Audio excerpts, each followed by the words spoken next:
Hello everyone. So welcome to Middle Class Biker. So இந்த video நம்ம பார்க்க போறோம்னா ஆமாங்க நீ தமிழ்ல டைட்டில் வச்சு கண்டுபிடிச்சிருப்பீங்க. நான் பார்க்க போறது வந்து BMW G 310 GS பத்தி தான் பார்க்க போறோம். இந்த பைக்கோட ஸ்டார்டிங் பிரைஸ் எவ்வளவுன்னு பார்த்துக்கிட்டோம்னா 3 லட்சத்துல இருந்து ஸ்டார்ட் ஆகுதுங்க. அதாவது வந்து 3 lakhல இருந்து ஸ்டார்ட் ஆகுது. இது வந்து நமக்கு ஒரே ஒரு வேரியண்ட்ல தான் அவைலபிளா இருக்கு. அதாவது வந்து G310 GS ABS BS6ன்னு சொல்லிட்டு ஒரே ஒரு வேரியண்ட்ல தான் அவைலபிளா இருக்கு. அதே மாதிரி இதில் வந்து நமக்கு ப்ரோஸ் என்னன்னு பார்த்துக்கிட்டோம்னா என்ஜின் வந்து கொஞ்சம் நல்லா அந்த சவுண்டு வந்து இதில் பைக்கில் வந்து ரெடியூஸ் பண்ணியிருக்காங்கன்னு தான் சொல்லி ஆகணும். அதே மாதிரி அந்த என்ஜின் வைப்ரேஷன் ஸோ அதெல்லாமே வந்து நல்லாவே இருக்குது. அதே மாதிரி சஸ்பென்ஷன் வந்து நல்லாவே இம்ப்ரூவ் பண்ணியிருக்காங்க. ஆமாங்க, அதாவது வந்து முன்னால் இருந்ததுக்கும் இப்போதுக்கும் வந்து ரொம்பவுமே வந்து டிஃப்ரென்ஸ் இருக்கும். அதே மாதிரி பிரேக்ஸுமே வந்து நல்லாவே இம்ப்ரூவ் பண்ணியிருக்காங்கன்னு சொல்கிறாங்க. அதாவது வந்து நல்லா பிரேக்ஸ் வந்து பிடிக்கும்போது நல்லா ஈஸியாக வந்து பிரேக் அடிக்க முடியுதுன்னு சொல்கிறாங்க. சரி பார்க்கலாம் பிரேக் வந்து எவ்வளோ மீட்டருக்கு வந்து போகுதுன்னு. அதே மாதிரி இதோட கான்ஸ் என்னன்னு பார்த்துக்கிட்டோம்னா இதில் வந்து முன்னால் இருக்கிற வந்து டயர்ஸ் வந்து ரொம்ப வந்து ஹெவியாக இருக்கிற மாதிரி சொல்லுது. அதாவது வந்து ரொம்ப வந்து இந்த ஃபேட்டான டயர்ஸ்ன்னு சொல்லுவாங்களே அது மாதிரி இருக்கிறனால வந்து முன்னால் வந்து கொஞ்சம் ஹெவியாக இருக்கிற மாதிரி ஃபீல் பண்ணுறாங்க. அதே மாதிரி நமக்கு அந்த சீட்டு வந்து ஒய்டாக இருக்குங்க, அது வந்து ஒரு பிரச்சனையும் இல்லை. ஸோ சீட் வந்து கம்ஃபர்டபுளாக இருக்கும். பட் ஆனால் நம்ம வந்து கீழே கால் ஊனணும் இல்லை, அப்போ வந்து ரொம்பவுமே வந்து அந்த சீட் ஒய்டுனால நம்மளால் வந்து அந்த கரெக்டாக அந்த ஃபீட் வந்து கீழே வந்து ப்ளேஸ் பண்ணுறதுக்கு வந்து ரொம்பவுமே வந்து கஷ்டமாக இருக்குதுன்னு சொல்கிறாங்க. அதே மாதிரி அந்த டிஸ்பிளே வந்து இன்னும் கொஞ்சம் இம்ப்ரூவ் பண்ணியிருக்கலாம்னு சொல்கிறாங்க. அதாவது முன்னால் இருக்கிற இந்த கன்சோல் வந்து கொஞ்சம் இம்ப்ரூவ் பண்ணியிருக்காங்கன்னு சொல்கிறாங்க. சரி வாங்க வண்டியை பற்றி நம்ம டீட்டெயிலாக பார்க்கலாம். ப்ரோஸ் அண்ட் கான்ஸ் பற்றி பார்த்தாச்சு. இப்போ புதுசாக வந்து ப்ரோஸ் அண்ட் கான்ஸ் பற்றி பார்க்கலாம். நீங்கள் எப்படி இருக்குன்னு சொல்லிட்டு கீழே கமெண்ட் பண்ணுங்கள்.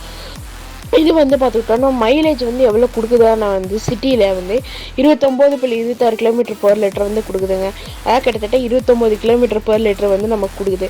வண்டி எவ்வளோ சிசின்னு பார்த்துக்கிட்டோம்னா 313 சிசிங்க. அதாவது வந்து 300cc செக்மெண்ட் கேட்டகரியில் வருது. ஒரு என்ஜின் டைப் என்னென்னு பார்த்துக்கிட்டோம்னா சிங்கிள் சிலிண்டர் கொடுக்குறாங்க. 4 valves water cooled DOS engine தாங்க.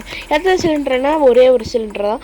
பவர் எவ்வளோன்னு பார்த்துக்கிட்டோம்னா 34 PSங்க. அதாவது 9500 RPMத்தில் மேக்ஸிமம் டார்க் வந்து 28 நமக்கு, அதாவது 7500 RPMத்தில். முன்னால் பிரேக் ஒன்று இருக்கு, பின்னால் பிரேக் ஒன்று இருக்கு. வண்டியோட டேங்க் கெப்பாசிட்டி எவ்வளோன்னு பார்த்துக்கிட்டோம்னா 11 லிட்டருங்க.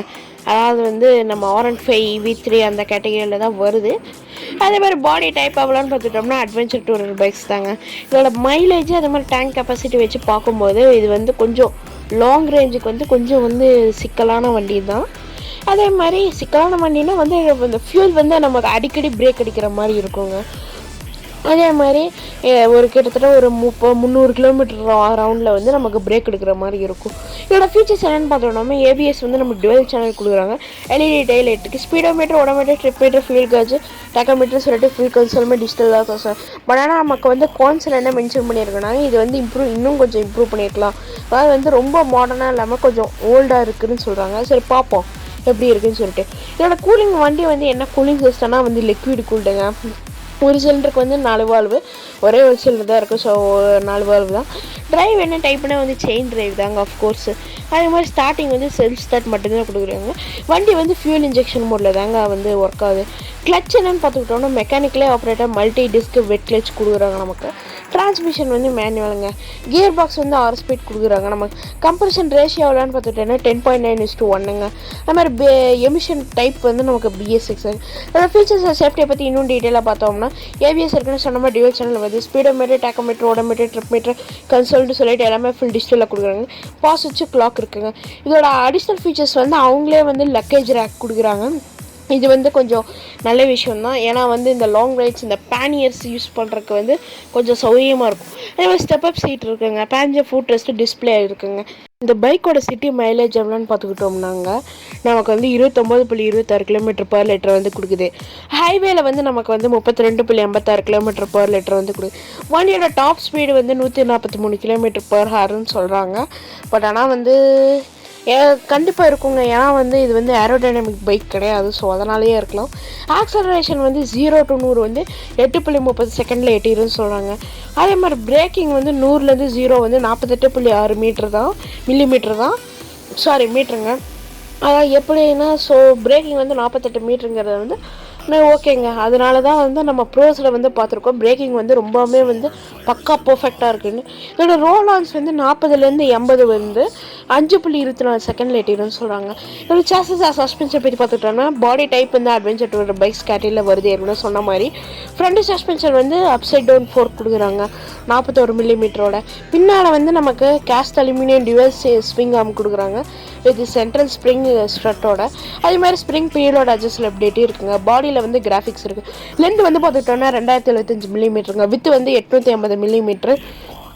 ஹைட் வந்து 1230 மில்லிமீட்டருங்க. வண்டியோட ஃபியூல் கெப்பாசிட்டி வந்து 14 லிட்டரு. ஃபியூல் ரிசர்வ் ஃபியூல் வந்து 1 லிட்டருங்க. சேடில் ஹைட் வந்து 835 மில்லிமீட்டர். வீல் பேஸ் வந்து 1420 மில்லிமீட்டருங்க. வண்டியோட கர்ப் வெயிட் எவ்வளோன்னு பார்த்துக்கிட்டோம்னா 169.5 கேஜி, அதாவது வந்து 170 கேஜின்னு வச்சுக்கலாம். வண்டியோட டோட்டல் வெயிட் வந்து 345 கிலோங்க. எலக்ட்ரிக்கல்ஸில் வந்து ஹெட்லைட் வந்து நமக்கு ஹேலஜன் தான் கொடுக்குறாங்க.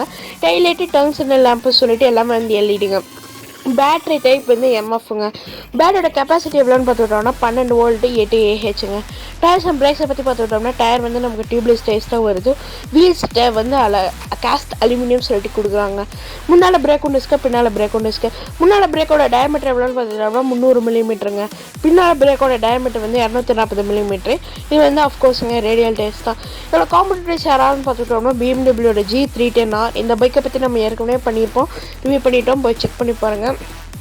ஹோண்டாவோட CB500X இந்த பைக்கை பற்றி நம்ம ஏற்கனவே பார்த்துருப்போம், போய் செக் பண்ணி பாருங்கள் மறக்காமல்.